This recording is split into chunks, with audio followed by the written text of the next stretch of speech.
buyout occurs when a creator gives up some or all of their rights in a creative work, and some or all of the royalties that work will generate in exchange for an upfront fee. While music creators tend to think of buyouts as a total and complete sale and assignment of their intellectual property rights, the reality can be more nuanced than that.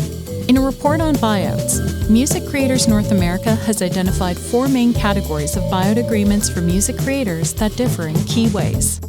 Full copyright buyouts involve the assignment of the entire copyright in a new musical work to a client in exchange for a one-time fee and no additional compensation, including any royalties for the creator. Limited copyright buyouts also involve the assignment of the entire copyright in a new musical work to a client in exchange for a one-time fee, but the creator retains certain rights, performing rights typically among them, that allow them to receive royalties. Direct license project buyouts involve the licensing of a new musical work to a client in exchange for a one-time fee, with the creator retaining full ownership of the copyright and all associated rights. Writer share of the copyright buyouts involve the assignment of the creator's portion of the copyright, including the right to receive the writer share of all royalties in an existing, rather than a new work, to another party for a one-time fee and no additional compensation. In North America, limited copyright and direct license project buyouts are common types of agreements between music creators and production companies. And creators who enter into these agreements do so because they're asked or required to do so by a client, or because they believe that the royalty revenue they'll receive by retaining some rights justifies giving up other rights.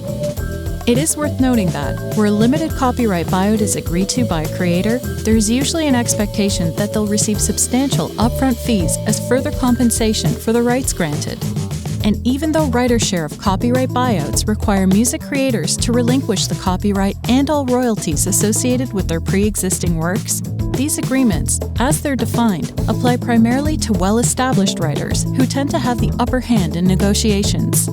Their music has already proven its value, so they can demand a fair price for it, as Bob Dylan did in 2020 when he sold his existing catalog of works to Universal Music for hundreds of millions of dollars.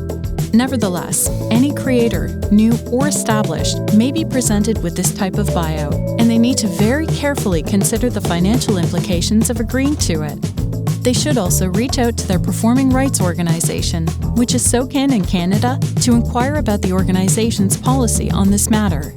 There is growing concern among music creators in Canada and around the world about the increasing prevalence of clients and licensees offering, and in some cases demanding, full copyright buyouts, which eliminate all back-end compensation for the creator.